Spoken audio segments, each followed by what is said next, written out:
सभी साथियों का एक बार फिर से स्वागत है हमारे स्टडी चैनल पर। तो हमारा जो टॉपिक चल रहा था राजस्थान की चित्रकला, उसमें हमारी जो मारवाड़ी और मारवाड़ जो स्कूल हो चुकी थी। आज हम जो छोटा सा ये है टॉपिक हमारा, यानी ये हाड़ौती स्कूल, ये ज़्यादा बड़ी नहीं है, इसमें ये 3 ही शैलियाँ आती है। आज जितना ही देखेंगे हम, तो इनके बारे में हम चर्चा करेंगे। तो हाड़ौती स्कूल जो बूंदी शैली या कोटा शैली और झालावाड़ शैली,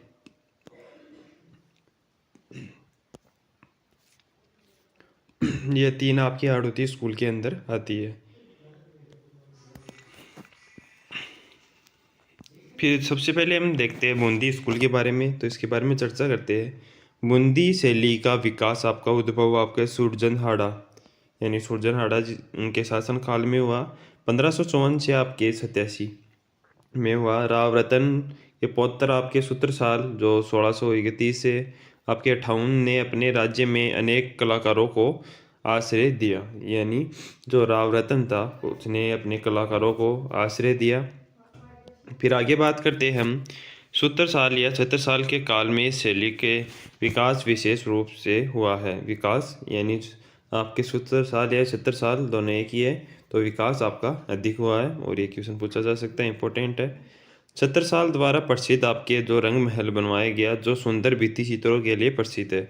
तो सुंदर भित्ति चित्रों के लिए कौन सा महल आपका प्रसिद्ध है, तो आपका ऑप्शन हो जाएगा यहाँ पर जो रंग महल। फिर आगे बात करते हैं हम।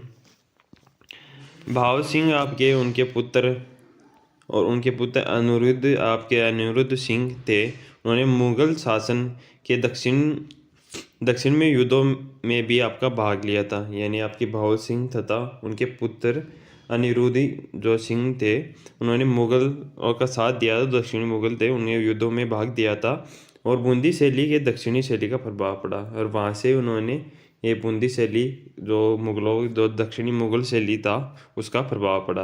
रंगीन चित्रशाला का निर्माण आपके राव उमेद सिंह ने करवाया। समय आपका 1749 से 70 तक इनका समय था राव उमेद सिंह का, और उन्होंने आपका निर्माण करवाया रंगीन चित्रशाला का, और ये इम्पोर्टेंट है। फिर आगे चलते हैं हम बूंदी शैली के बारे में और जानकारी यहाँ पर कि बूंदी शैली में आपके प्रकृति का विविधता, यानी प्रकृति का अधिक चित्र देखने को मिलते हैं। पशु पक्षियों के चित्र, आपके सतरंगी बादल, आपके जलाशय, बरसात में वीणा वादन करती हुई स्त्रियाँ, यानी बरसात में वीणा वादन करती हुई स्त्रियाँ एकमात्र इसी शैली के अंदर दिखाई गई है, स्त्रियों को जो वाद्य यंत्र बजाते हुए।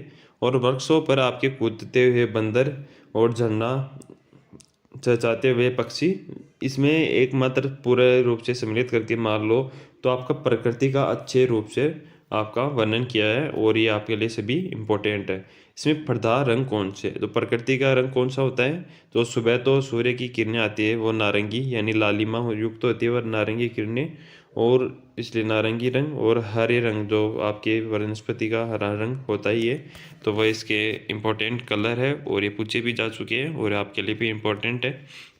फिर प्रमुख जो चित्रकार हैं उनके बारे में हम बात करते हैं।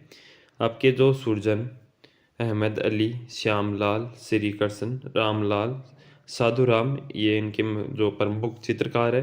बूंदी शैली में पशु पक्षियों का जो श्रेष्ठ चित्रण हुआ है, इसलिए इसे पशु पक्षियों की चित्र शैली भी कहते हैं। ये आपके लिए मोस्ट इंपोर्टेंट क्वेश्चन है यहाँ पर। बूंदी शैली में आपके पशु पक्षियों का चित्रण हुआ है, जिसी प्रकार प्रकृति के अंदर ही आ जाते हैं आपके पशु पक्षी, तो यहाँ से क्वेश्चन पूछा जा सकता है आपको। प्रकृति प्रेमी जो चित्र भी इसको ही कहा जाता है। फिर पशु पक्षियों और चित्र शैली का जो चित्र शैली उपशैली कहा जाता है, यानी अन्य नाम मान लो इस शैली का, जो पशु पक्षियों की चित्र शैली। फिर आगे चलते हम। फिर आ जाती है हमारी जो कोटा शैली इसी के अंदर। तो कोटा शैली का जो स्वतंत्र अस्तित्व में आया, अस्तित्व में का जो श्रेय है आपका महाराव आपका राम सिंह को। आपको इन राजाओं का नाम याद रखना है जिसने इन शैलियों को बढ़ावा देने में सहायता की। इनका समय काल था जो 1661 से 1705 तक, जो आपका महाराव राम सिंह का समय काल था। इनके बाद महाराव भीम सिंह ने कोटा राज्य में कृष्ण भक्ति को विशेष महत्व दिया। इसके कारण कोटा शैली में वल्लभ संप्रदाय के प्रभाव दिखाई देते हैं। यानी ये अपभ्रंश कौन सा है यहाँ पर, जो वल्लभ संप्रदाय था वो चित्र बनाते थे, उसी प्रकार के आपकी कोटा शैली में चित्र बनने लगे।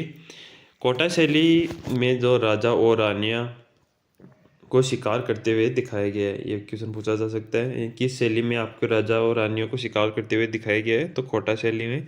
प्रधान रंग कौन सा है, यहाँ का जो प्रधान रंग का आपका हरा, नीला, पीला, ये तीन आपके यहाँ पर प्रधान रंग हो जाएंगे। कालू नामक आपके यानी कालू नामक चित्रकार का चित्रित आपका रंग रागमाला, ये इम्पोर्टेंट है।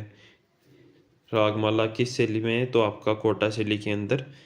जो रागमाला सेट कोटा शैली का सर्वाधिक जो बड़ा सेट है, ये आपके लिए इम्पोर्टेंट है।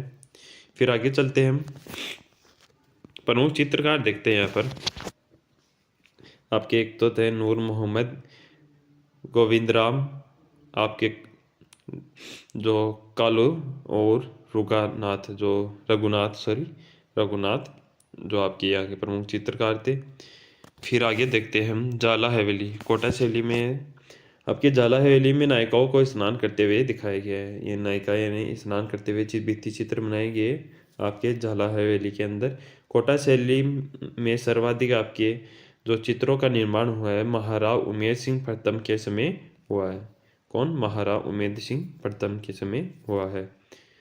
फिर आगे चलते हैं, हम हमारे आ जाती है झालावाड़ शैली। फिर झालावाड़ शैली में देख लेते हैं हम, तो झालावाड़ जो 1838 में अस्तित्व में आया और महलों व मंदिरों में आपके भित्ति जो चित्रांकन कार्य किया, और भगवान कृष्ण के विविध रूपों का चित्रांकन यहाँ पर मिलता है। कौन कौन सा इंपॉर्टेंट है यहाँ पर, आपके झालावाड़ में 1838 में अस्तित्व में है, ये भी इम्पोर्टेंट। आपके महलों और मंदिरों के भित्ति चित्रांकन के लिए प्रसिद्ध आपके झालावाड़ की शैली। भगवान कृष्ण के विषय आपके विभिन्न रूपों का चित्रांकन, यानी जो बाल्यावस्था से और युवावस्था के और उनके अनेक रूप है, जितने भी रूप थे उनका चित्रांकन मिलता है यहाँ पर। झालावाड़ के राजाओं और सामंती परिवेश में चित्रों का समावेश मिलता है। फिर आगे चर्चा करते हैं हम, तो हमारी ये जो ढूंढार स्कूल ये कंप्लीट। फिर ढूंढार तो आप आएंगे। तो ढूंढार में आपकी है जो आमेर शैली और जयपुर शैली और अलवर शैली, इसमें हमारी जो इम्पोर्टेंट है वो आपकी जो जयपुर शैली होगी।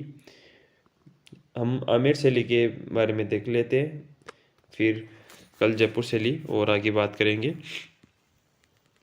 आमेर शैली के बारे में कुछ पॉइंट देख लेते हैं, कल दोबारा से चालू करेंगे। आज कुछ पॉइंट देख लेते हैं यहाँ पर कि आमेर की जो चित्र शैली है आपकी, उन्हें जो भक्ति चित्रांकन की परंपरा, प्राकृतिक जो भक्ति चित्रांकन और प्राकृतिक रंगों का प्रयोग। पृथ्वीराज के काल में आपके पुष्पदंश नाम चित्रकार का उल्लेख मिलता है, जिसे आदि पुराण की रचना की। आमेर शैली में जो प्रारंभिक काल आपका जो चित्र ग्रंथों में आपका यशोधरा चित्रण, जो यशोदा चरित्र जो 1591 नामक ग्रंथ था जो आमेर में चित्रित हुआ, यानी ये इम्पोर्टेंट है। और आज के लिए इतना ही, और बात हम कल करेंगे, और कल हमारा ये टॉपिक कंप्लीट हो जाएगा। फिर हम कल ही एक नया टॉपिक चालू करेंगे। आज के लिए इतना ही, धन्यवाद।